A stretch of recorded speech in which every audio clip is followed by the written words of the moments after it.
37ព្រះកថាពុទ្ធលោកមិនបានពោលទានអក្រក់ត្រៃលេងដែលជាពាក្យជេរជាពាក្យបង្កហេតុឲ្យទឹកទីគ្នាវាទីគ្នាពាក្យដែលធ្វើឲ្យឈឺចិត្តពាក្យដែលធ្វើឲ្យឈឺចិត្តវាជាគ្រឿងមើលងាយនៅជនច្រើនហើយព្រះកថាពុទ្ធលោកពាក្យបែបប្រហែល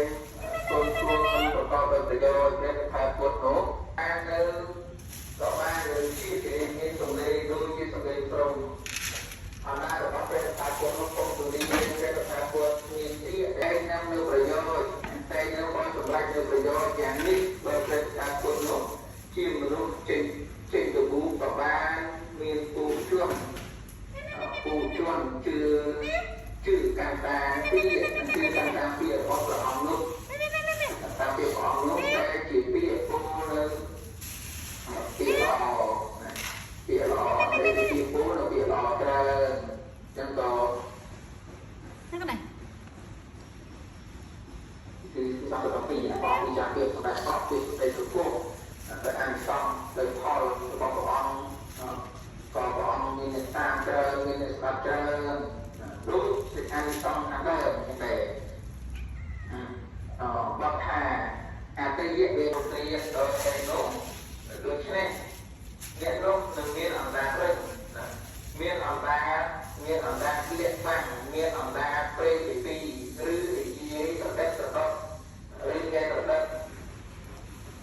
មួយទៀតអ្នកណាប្រឡប់អណ្ដាតទៅមកមិននិយាយពីចាស់រូបមានទេមនុស្សចូលដឹងនៅព្រះកថាពុទ្ធមិនបានប្រឡប់អណ្ដាតទៅមកនៅព្រះអង្គមិននិយាយលុបដាតដូចជាអ្នកមានដាតពីរនិយាយទៅលុបប្រក្លាប់ទេដោយអានសំនៃព្រះអង្គគួរពីពីរួមហើយព្រះវិចារគ្រប់គ្រានេះឯងចឹងមិនបានប្រឡប់យ៉ាងណាពីទៅមកអណ្ដាតទៅមកហើយត្រាស់នៅវិចារគ្រប់គ្រាដោយហេតុនេះព្រះអង្គបានត្រាស់វិចារគ្រប់គ្រាដោយហេតុនេះឯងគឺព្រះអង្គត្រាស់វិចារគ្រប់គ្រាគឺព្រះអង្គមិនមានអណ្ដាតរលឺដូច្នេះព្រះលក្ខណៈគឺមានព្រះជីវហាធំរមែងទៅមួយទៀតសម្លេងរបស់អ្នកទូលវិចារគ្រប់គ្រារមែងពេកជួនចូល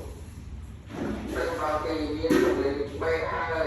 មានសម្លេងបែកហើយគោលវិចារគ្រប់គ្រាដូច្នេះគេរមែងអ្នកមានសម្លេងបែកឬមានសម្លេង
ណាចា